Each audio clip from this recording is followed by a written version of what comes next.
পরবর্তী টাইপটা হচ্ছে সদৃশ আবৃত্ত দশমিক ভগ্নাংশ। এই টপিকটাকে প্রথমে বুঝতে হলে দুইটা ওয়ার্ড খুব ভালো করে বুঝতে হবে। আমরা ওয়ার্ড দুইটা দেখি। প্রথমে একটা সিনারিও চিন্তা করো যে একটা সরলরেখা যাচ্ছে এই দিক থেকে। সরলরেখাটা এ এবং এর লেন্থটা হচ্ছে 5 সেন্টিমিটার। আরেকটা মনে করো বি, এটা হচ্ছে 50 সেন্টিমিটার। এইদিকে পি একটা নিলাম সরলরেখা, কিউ একটা সরলরেখা নিলাম, এটাও 5 সেন্টিমিটার, এটা 50 সেন্টিমিটার। আচ্ছা, এইখানে যদি আমি সদৃশ বিসদৃশ বলে দুইটা কেসকে আইডেন্টিফাই করতে চাই তাহলে কিভাবে করতে পারি? এই দুইটার এ বি এর স্টার্টিং পয়েন্ট সেম দিক থেকে এবং একই দিকে অভিমুখ, তাহলে এইটা হচ্ছে, এই কেসটাকে আমি বলতে পারি যে এ বি সদৃশ সদৃশ রেখা। এইটার দুইটার স্টার্টিং পয়েন্ট আলাদা আলাদা জায়গা থেকে এবং এইটার অভিমুখ ওই দিকে, এইটা সম্পূর্ণ উল্টা দিকে, তাহলে এই কেসটা হচ্ছে বিসদৃশ।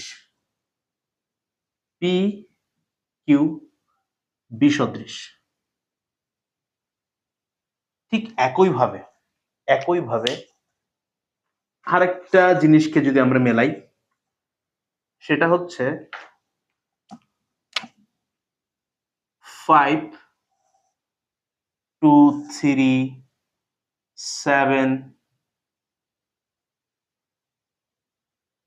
2 5, ঠিক আছে? আরেকটা 9 2 3 4 5 7। আচ্ছা, দশমিকের পর ডান দিকে ফরমেশন গুলো কি একই রকম? এইখানে দুইটা ডিজিট ফাঁকা, তারপর একটা পৌনপুনিক, আর এখানে দশমিকের পরেই হচ্ছে পৌনপুনিক। দশমিকের পরে হচ্ছে কি? পৌনপুনিক। তাহলে এই কেসটাকে আমি বলতে পারি বিসদৃশ। একটার সাথে আরেকটার কোনো মিল নাই। এইখানে দেখো দশমিকের পর একটা ফাঁকা, দেন পৌনপুনিক, একটা ফাঁকা, পৌনপুনিক, একদম ফরমেশনটা একদমই সেম, তাহলে এইটা হচ্ছে সদৃশ। বুঝছি, এই বিষয়টা বুঝছি। তাহলে এই ডিজিট গুলাকে সদৃশ এবং বিসদৃশ বলার জন্য আমাদের একটা নোট মনে রাখি। নোটটা হচ্ছে যা দেখব, অর্থাৎ ফরমেশনটা ডিফাইন করব দশমিকের পর দেখে।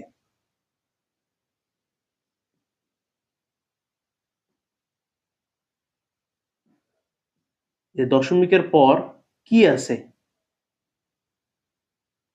এইটা দেখে নির্ণয় করব যে কোনটা সদৃশ এবং কোনটা বিসদৃশ।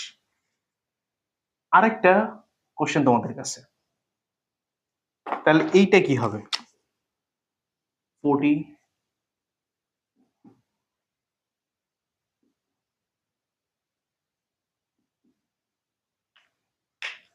দশমিকের এখন এখানে 2 ডিজিট, এখানে 1 ডিজিট, অর্থাৎ আমরা দেখব দশমিকের পরে সামনে কি আছে এটা দেখার কোনো বিষয় না।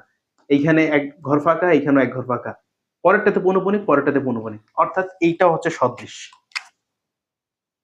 তাহলে সদৃশ আর বিসদৃশ যদি বুঝতে পারি তাহলে এখন আমরা সামনের দিকে আগাবো। সামনের দিকে এই ম্যাথ গুলা সলভ করার মাধ্যমে এই টাইপটা আমাদের সম্পূর্ণ ক্লিয়ার হয়ে যাবে।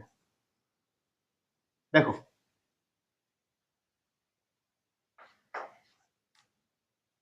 এই অংশটা একটু আমরা বই থেকে দেখি, বইয়ে কি লিখে রাখছে। দেখো, এটা তোমাদের বই, এখানে লেখা আছে সদৃশ আবৃত দশমিক ও অসদৃশ আবৃত দশমিক। অসদৃশ আর বিসদৃশ ওয়ার্ড দুইটা একই। এখানে কিভাবে এটা পরিবর্তন করতে হয় এটা লেখা আছে। এখানে মার্ক করা দুইটা লাইন একটু পড়ো। অনাবৃত অংশের অঙ্কের সমান করতে হবে। দ্বিতীয়টা হচ্ছে আবৃত অংশের অঙ্ক সংখ্যাগুলো লসাগু। এখানে কিন্তু নিয়মটা লিখিয়ে দিছে এরা। আচ্ছা, এখানে কি বলছে এই জিনিসটা আমরা একটু বিস্তারিত দেখি। যেই দুইটা লাইন আমরা পড়লাম, ওই দুইটা লাইন আমি যে প্রসেসটা আমাদের বইয়ে ছিল এইটা একটু গুছাই লিখে রাখছি। যে অনাবৃত অংশের সর্বোচ্চ সংখ্যা নিতে হবে। যদি এগুলাকে আমি বিসদৃশ থেকে সদৃশে বানাতে চাই, অনাবৃত অংশের সর্বোচ্চ সংখ্যা নিতে হবে, আবৃত অংশের সংখ্যাগুলোর লসাগু নিতে হবে। চলো একটা প্র্যাকটিস করি, পরবর্তীতে জিনিসগুলো আমাদের ক্লিয়ার হয়ে যাবে। 1 নাম্বারটা দেখি কি দেওয়া আছে। 2.23 পৌনঃপুনিক 5235 পৌনঃপুনিক। এইটা তো 23 পৌনঃপুনিক, ঠিক আছে। এখন এখানে অনাবৃত সংখ্যা কয়টা? অনাবৃত একটা, এইখানে আছে একটা। যা দেখবো কাউন্ট করব কি দশমিকের পর থেকে, দশমিকের পর দেখব। এখানে একটা, এখানে একটা। বলছে যে অনাবৃত অংশের সর্বোচ্চ সংখ্যা নিতে হবে। তো সর্বোচ্চ সংখ্যা এখানে কত? 1। তাহলে লিখে রাখি, অনাবৃত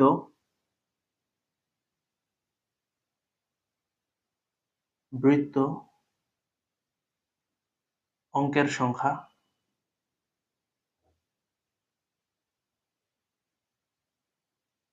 1।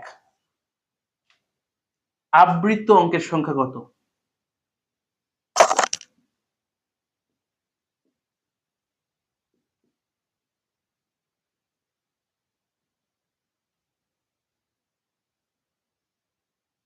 আবৃত অঙ্ক সম্পর্কে কি বলা আছে? যে আবৃত অংশের সংখ্যাগুলো লসাগু করতে হবে। কি করতে হবে? লসাগু। আবৃত অংশ এখানে কয়টা? একটা। এখানে কয়টা? দুইটা। তাহলে এই 1 আর 2 সংখ্যাটা লসাগু। 1 এবং 2 সংখ্যাটা লসাগু কত যায়? 2। 2। এই দুইটা লাইন লেখার মাধ্যমে আমরা নির্ণয় করে ফেললাম যে আমাদের অ্যান্সারের ক্ষেত্রে অনাবৃত অঙ্কের সংখ্যা 1 এবং আবৃত অঙ্কের সংখ্যা 2 হবে। চলো এইটার মাধ্যমে আমরা নিচে দুইটা লাইন লিখবো। 2.23 এটা ছিল প্রশ্ন। এই দুইটার মাধ্যমে এটাকে ইনফ্লুয়েন্স করব। এখানে অনাবৃত হবে কয়টা? একটা। তাহলে 2.23 কিন্তু এখানে বলছে আবৃত অঙ্কের সংখ্যা হতে হবে দুইটা। 3 মানে কি? 3 এর উপর পৌনঃপুনিক মানে কি? 3 অনেকগুলো আছে না, অসীম পর্যন্ত আছে না, তাই একটা 3 কে বের করে নিলাম এবং পরেরটা হচ্ছে পৌনঃপুনিক। পৌনঃপুনিক দিলে সমস্যা নেই।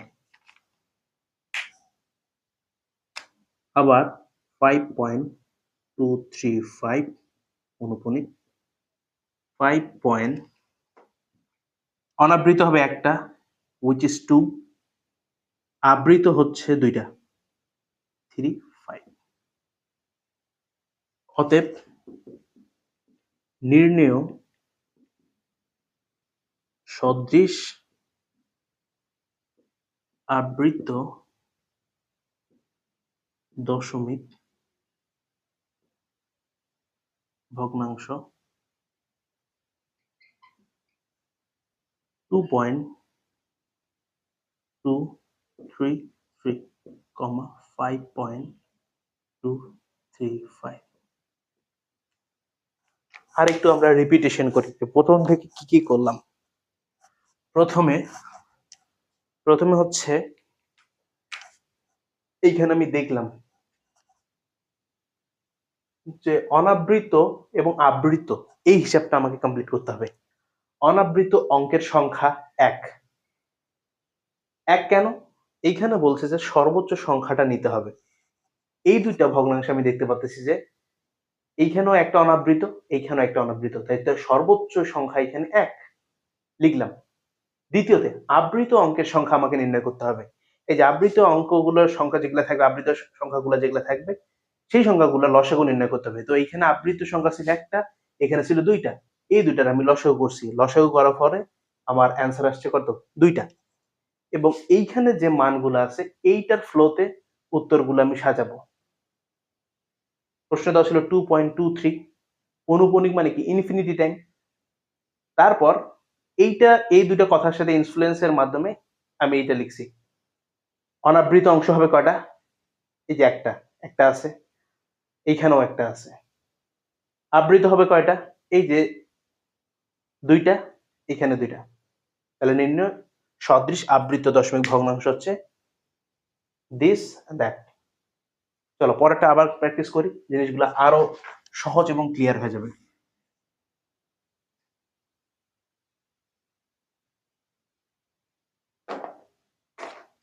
সেকেন্ড টাইমে কি আছে,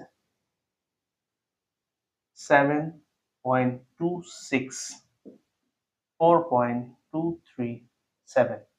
প্রথম কাজ কি, এই যে প্রসেস দুটো লেখা আছে, অনাবৃত আর আবৃত নিয়ে আসা। অনাবৃত নিয়ে আসি আগে, অনাবৃত অঙ্ক সংখ্যা।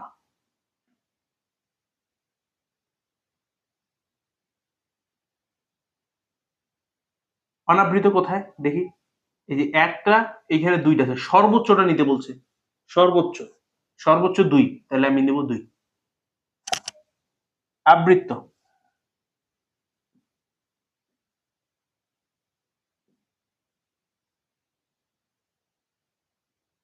আবৃত্ত আছে এখানে কয়টা, একটা, একটা, একটা, একটা লসাগু কত, এক একের লসাগু কত হবে, একই হবে।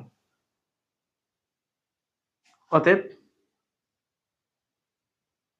এখানে ছিল 726 অনুপনিক, এটাকে এই দুটো লাইনের মাধ্যমে লিখবো। অনাবৃত হবে দুইটা, যেহেতু 6 এখানে পৌনঃপুনিক আছে তাহলে একটা 6 বের করে নিলেও কোনো সমস্যা নেই, পরেরটাতে লিখলাম পৌনঃপুনিক। তারপর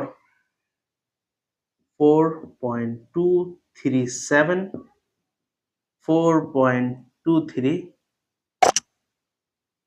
এর উপর পৌনঃপুনিক। অতএব নির্ণেয় সদৃশ দশমিক ভগ্নাংশ 726 পৌনঃপুনিক 4237 পৌনঃপুনিক। এটা হচ্ছে উত্তর। পিছনে বুঝছি।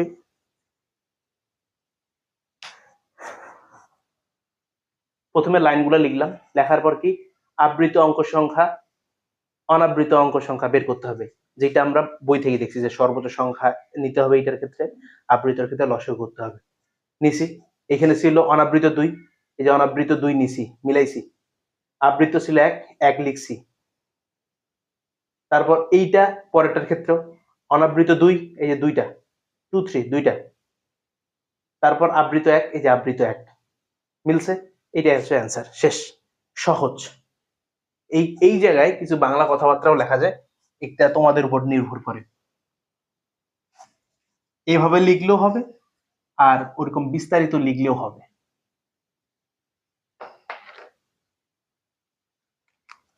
তাহলে 1 2 শেষ আমাদের। 3 এবং 4 এর মধ্যে একটা তোমাদের টাস্ক থাকবে। তো 4 নাম্বারটা যেহেতু একটু বড়, 4 নাম্বারটা করি। 4 নাম্বার কি ছিল, 32,219 অনুপনিক, দেন 43256। এখন কি, অনাবৃত আবৃত, অনাবৃত সেম একই রকম, অনাবৃত অঙ্ক সংখ্যা, আবৃত অঙ্ক সংখ্যা।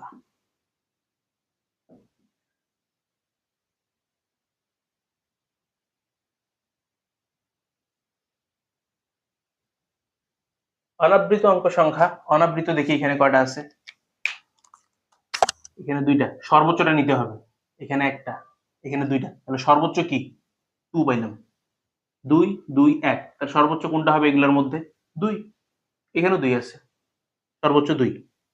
এখন আবৃত্ত দেখি, আবৃত্ত এইখানে নাই, এখানে 0, এখানে 1, এখানে 2, তাহলে 0 1 2, 0 তো বাদ, 1 আর 2 এর লসাগু কত? 2।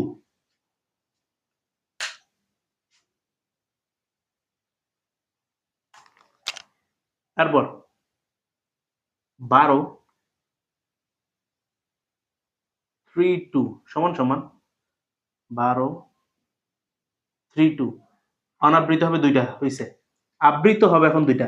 দশমিকের পর তো ইনফিনিটি টাইম 0 থাকে, জিরো গুলো আমরা নিয়ে আসতে পারি, এবং এইটার উপর যদি আমি পৌনঃপুনিক দিই তাহলে কোনো কি ঝামেলা হয়?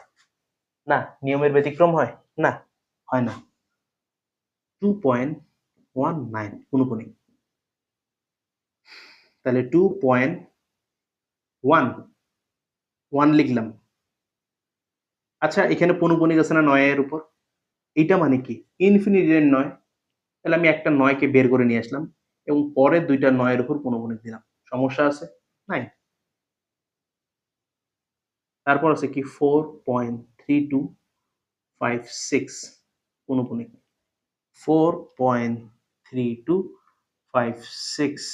দেখো, দুইটা অনাবৃত, অনাবৃত দুইটা, আবৃত দুইটা, আবৃত দুইটা, আবৃত দুইটা, আবৃত দুইটা। অতএব নির্ণেয় সদৃশ আবৃত দশমিক ভগ্নাংশ, এই যে তিনটা, 12.32 21999 পৌনঃপুনিক দেন 43256। আশা করি বুঝতে পারছো।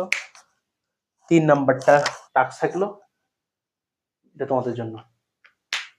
প্রথমে সর্বোচ্চ সংখ্যাটা কাউন্ট করব, আবৃত অংশের লসাগু কাউন্ট করব, দেন সুন্দর করে এই কাঠামোটা সাজাবো, তাহলে আমার হয়ে গেল।